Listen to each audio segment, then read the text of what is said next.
Assalamualaikum warahmatullahi wabarakatuh. Yang terhormat Ketua dan Wakil-Wakil Ketua Pimpinan Komisi 10, para anggota Komisi 10 yang hadir cukup banyak sekali. Yang terhormat Mas Menteri dan seluruh jajarannya yang telah menyampaikan paparan tadi dengan cukup lengkap, dan beberapa diantaranya adalah memberikan gambaran tentang perkembangan yang cukup bagus dari apa yang disampaikan Pak Menteri tadi. Yang pertama terkait dengan soal PPKM, Pak Menteri. Kami tadi meminta supaya jangan perwakilan saja tetapi seluruhnya teman-teman, karena masing-masing kami turun ke daerah, ke dapilnya masing-masing. Yang pertama kali dikejar oleh teman-teman di daerah adalah memang soal PPKM ini.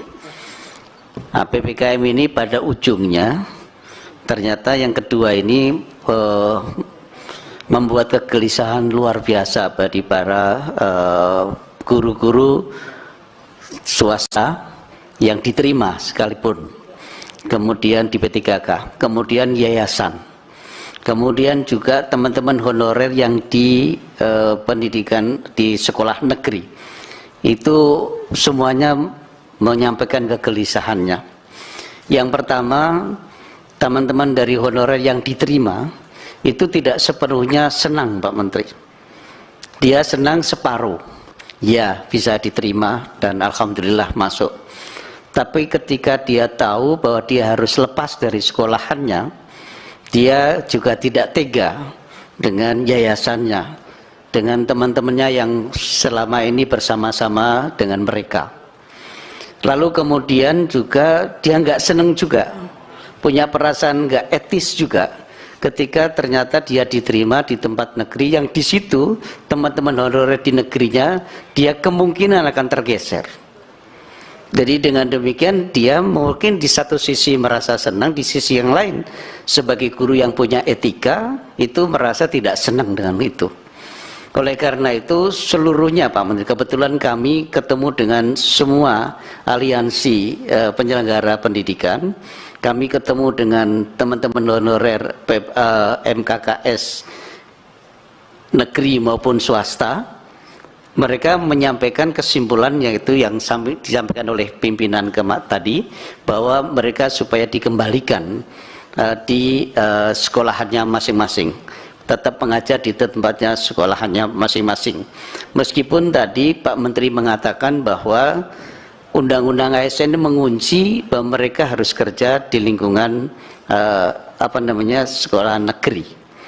Nah, kemudian tadi ada isu yang disampaikan kemarin juga muncul, juga tadi disampaikan Ibu Sekjen akan ada judicial review. Saya kira ini harus diselesaikan secepatnya Pak Menteri. Paling tidak harus ada kepastian buat mereka. Yang pertama adalah bagaimana kalau dalam proses judicial review itu yang terjadi seperti apa transisi ini. Ada pilihan, seingat saya dulu pernah ada yang namanya guru yang diperbantukan dari negara kepada swasta. Apakah nggak bisa ini saja dulu sebagai masa transisinya Pak Menteri, Mas Menteri, sehingga dengan demikian teman-teman itu ada ya senangnya itu full, senangnya itu mutlak, tidak menyisakan tadi yang tidak etis meninggalkan yayasan dan tidak etis juga nendang teman-teman honorer yang di negeri itu. Sehingga dengan demikian dikembalikan saja kepada kebijakan yang lama yang pernah terjadi dan itu pasti ada regulasinya. Sehingga dengan demikian teman-teman itu merasa nyaman. Yang kedua, ternyata kebijakan ini menyisakan masalah juga kepada teman-teman honorer yang di negeri. Mereka selama ini kalah dengan yang swasta karena swasta punya dapat afirmasi, yaitu mendapatkan kebijakan lebih mudah untuk memperoleh sertifikat pendidikan. Sementara teman-teman yang honorer yang di negeri itu sulit karena mereka harus mendapatkan rekomendasi dari pejabat strukturalnya yang kemudian ada aturan tidak boleh mengangkat honorer. Efeknya tentu saja mereka yang sudah ngajar cukup lama di negeri itu ya tidak mendapatkan sertifikat pendidikan. Karena tidak mendapatkan sertifikat pendidikan, maka mereka tidak mendapatkan afirmasi yang ujuk-ujuk ada 100% untuk yang teman-teman mendapatkan sertifikat pendidikan tersebut. Jadi karena itu kebijakan ini ternyata kok dicicil seperti ini. Itulah ketika ada gerakan memprotes kemudian berubah, lalu ada berubah lagi dan berubah lagi.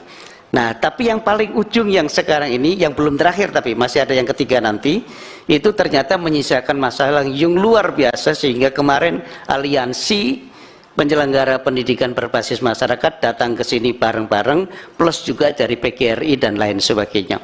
Yang itu mereka penyelenggara pendidikan yang jauh sebelum negara ini merdeka sudah menyelenggarakan pendidikannya. Karena itu saya kira ini mendapatkan perhatian yang serius dari Pak Menteri, yaitu masa yang sudah diterima ini kira-kira seperti apa. Kalau kami mengusulkan, oke, silahkan saja ada judicial review, tetapi kalau bisa sebelum ini dijadikan, kembalikan kepada kebijakan pemerintah yang pernah terjadi, yaitu ada guru perbantuan dari negeri kepada swasta, yaitu mereka-mereka yang tadi diterima dia adalah guru honorer di tempatnya P3K, di tempatnya dengan di swasta, tapi dengan status baru dia adalah P3K. Itu yang pertama. Nah, saya berharap Pak Menteri dengan pengalaman yang semacam ini dan kecerdasan Pak Menteri yang telah dimiliki dengan teman-teman sekalian digabungkan untuk nanti yang ketiga. Kami berharap periode yang ketiga besok itu adalah husnul khotimah, tidak menyisakan masalah lagi. Yaitu teman-teman yang teman-teman negeri tadi yang tidak mendapatkan afirmasi, gimana caranya supaya mereka juga mendapatkan posisi itu untuk mendapatkan serdik, lalu dapat afirmasi 100%, lalu dia terangkat. Toh kalau seandainya mereka disampaikan semuanya diterima dengan cara kebijakan itu, 1 juta juga jangan-jangan belum cukup. Artinya belum tidak memenuhi 1 juta, masih ada formasi yang menjadi 1 juta full tadi. Jadi karena itu yang di negeri juga bisa merasa happy. Kemudian teman-teman ini juga ada kebijakan bahwa yang diterima itu adalah dikembalikan ke sekolahannya. Bayangkan Pak Menteri, kita ketemu dengan sekolahan yang 12 orangnya guru itu guru produktif semua. Kemudian dia diterima karena memang sudah dia pinter-pinter. Lalu kemudian yayasannya kecabut 12 orang. Yang tertinggal hanya 3-4 orang guru situ. Siapa yang akan mengganti mereka? Kalau diganti honorer biasa ya tidak berkualitas tentu. Kalau diganti yang berkualitas, kapan mereka akan mendapatkan itu? Apalagi mereka rata-rata adalah yang terdiri dari guru-guru produktif. Sekali lagi mohon supaya yang di periode ketiga ini setelah dievaluasi semuanya dengan baik, itu harus bisa betul-betul nanti husnul khotimah. Satu lagi Pak Menteri, kepastian mengenai kenapa teman-teman daerah tidak 100% mengusulkan formasi tadi. Karena mereka tidak yakin dengan ini akan dibayar oleh negara. Kenapa tidak yakin? Karena sosialisasinya kurang bagus. Yang terakhir, kalau besok ketemu dengan teman-teman dari daerah, tolong juga libatkan teman-teman yayasan, penyelenggara-penyelenggara pendidikan, supaya mereka tahu persis siapa sesungguhnya dan mau kemana. Kalau sudah P3K, mereka itu bisa nggak kembali lagi ke tempatnya masing-masing. Terima kasih. Assalamualaikum warahmatullahi wabarakatuh. Boleh sedikit saya ingin mengkoreksi, boleh klarifikasi boleh nggak Bu?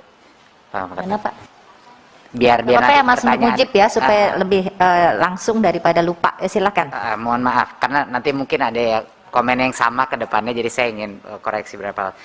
Poin yang pertama adalah judicial review itu bukan inisiatif pemerintah, itu adalah inisiatif BMPS. Jadi bukan salah satu langkah kita atau ide kita, itu adalah mandiri secara organik, badan ini akan melakukan itu. Kami sekedar menginfokan saja.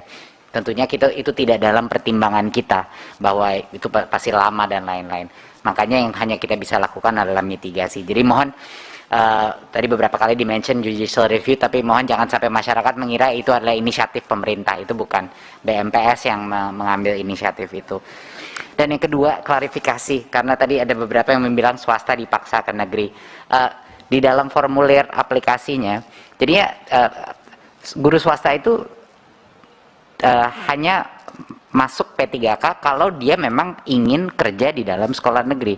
Karena di dalam aplikasi proses setiap guru honorer swasta, dia itu milih. Dia milih di komputer, saya mau ke sekolah mana. Dan semua itu sekolah negeri.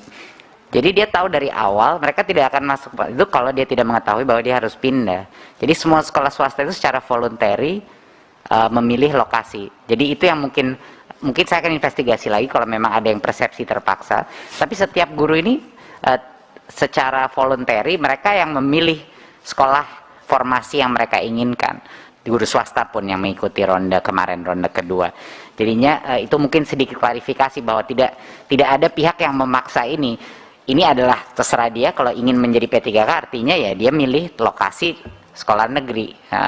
Dan saya mungkin kalau mungkin ada persepsi dari masyarakat bahwa mungkin ada guru yang tidak tahu dia harus pindah, tidak mungkin karena dia sendiri yang memilih lokasinya di mana di sekolah negerinya gitu. Jadi mungkin itu sedikit klarifikasi dari dua aspek itu. Mohon maaf Pak, saya ingin lanjutkan. Silakan Pak Ketua.